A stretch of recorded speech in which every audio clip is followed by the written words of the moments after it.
Hello to my fellow peace seekers.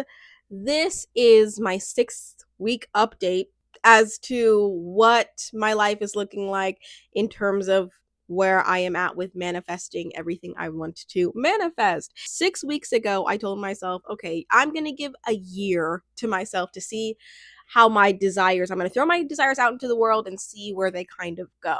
I'm going to give weekly updates as to where everything is at. I have a list of specific things that I would like to see. These are just the public ones. I have ones that I kind of am keeping closer to my heart, but some of them include having 5,000 subscribers on this channel and my book channel.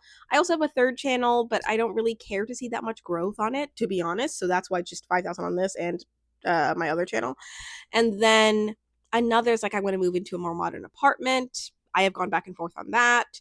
Another would be just anytime in the future I want to host a podcast. I feel I'm capable to host a podcast. I feel I'm capable to write a book. I am capable to, there's so many things that I've put on that.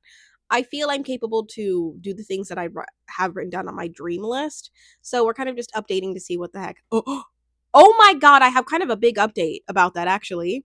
One of the things that I wanted to do, it was to interview a popular author, a prominent author. Like I could interview like a random author.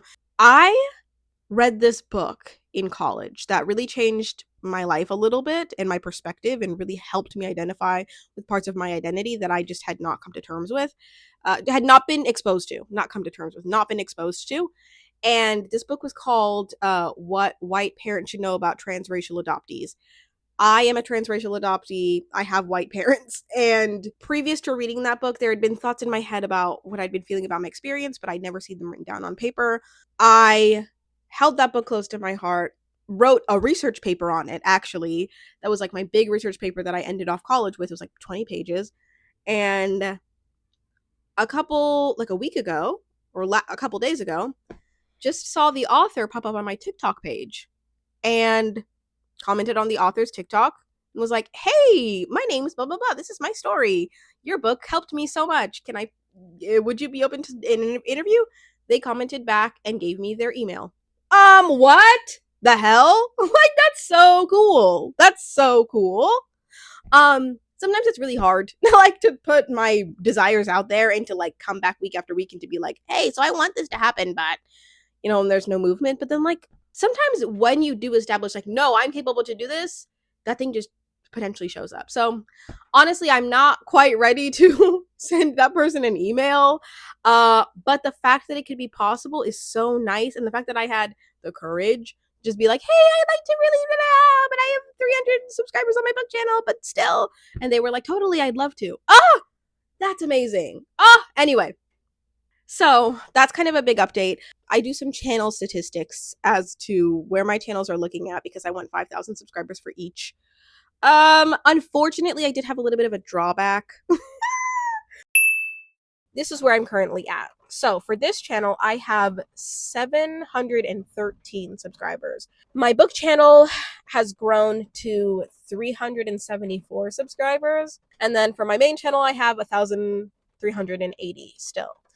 I did not grow at all this past week. And at first that was kind of hard to come to terms with, like I'm putting so much stock in the fact that a lot of my desires are tied to my channel. But when you face drawbacks, when you face kind of rejection or like no growth and you lose subscribers, it makes you feel like it makes you doubt everything. Like, am I even able to do this? And I am. Everybody experiences some sort of like low moment, some sort of like failure. It just will give you an idea of how to progress in a different way. So all of my channels. This channel, actually, I lost 2 subscribers. I had 714 subscribers. I have 712 now. So last week, I'll include all the statistics. I used to kind of beat myself up about losing subscribers and it used to like make my like heart drop. Like it used to make me feel like so bad. And I'm kind of just like, I wouldn't want a creator that I've unsubscribed from to feel bad about the fact that I'm leaving the community. Anything could have happened, but it's not like something I'm doing out of malicious intent. It's just like you're just leaving. And honestly, like it is a little bit of a sign of, do you really want to make the videos that you're making? I have been in a little bit of a rut of like, what do I want to make? And so it's kind of pushing me to be like, I do want to grow a community. And so, how are we going to grow with people being flocked to our channel? We'll change things up because honestly, I could see why people might have left because my channel is a little bit like I'm trying to figure out like what I want. Rejection is redirection, and I'm trying to figure out like what am I gonna make? Like, what do I really want to say? On my book channel, no growth has happened. It completely is stagnant, 376 subscribers. And then on my main channel, I have 1,380 subscribers. Who cares?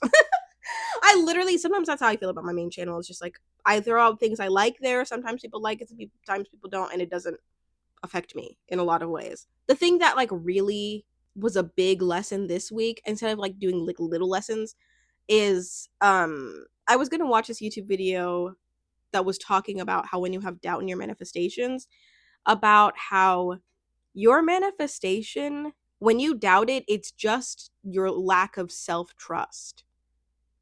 Like that's really just what it stems from. Like, do you not trust yourself enough for this to come to fruition? And I do. I trust myself that if I throw something out there that I want, I know that if I still truly want it and I'm going to go for it, it will materialize, you know? Although it may take time, although it may take maybe energy, although it may take like resources that I don't potentially have now, I trust myself to eventually like get there. Or I trust myself that I'm capable to get there quicker than I thought. Something that I typically do whenever I'm about to either go to bed or when I'm just waking up is whenever I do my affirmations, I like to incorporate like a fragrance into them. So I have this little roller thing that I actually just bought. I just bought this because I had an old one that I had to replace that just finished. So if you're doing your affirmations, that's kind of just a tip for you. If you have something that you would like to manifest and you're like, I don't quite believe myself yet, anytime you put on perfume or you put on like a roller oil, I love roller oil. Wow, roller oils so much because it's like you can get used to feeling like it's normal to be like, I believe in myself, I trust myself, I am safe. It just comes instinctually when you do these things that are so in your routine. When you add it to your routine, it becomes ingrained in your mind like it's normal. You know, the idea of, well, if you don't trust yourself to get the things you want to manifest, make it so that you do at some point, you know? Life just feels so incredibly beautiful. And I just feel so incredibly grateful every single day to wake up. That's another thing. I woke up every single day this week really challenging myself to instead of be thinking like I'm so tired, I just want to be in bed, I don't want to go to work, to actually just reframing my brain to be like I'm so grateful to be awake. Today is a lottery ticket and I will make the best of it. Today is going to be such a good day. We're going to go to work and we're going to help people. You know, like just reframing your brain to say I'm having a good day, as opposed to like, oh, I don't want to do this because it's so easy. That's really all I have. Thank you so much for watching. I appreciate you so much. Wherever you are, whoever you are, whatever you're doing, whatever time of day it is. I hope you have an amazing morning, afternoon, or night.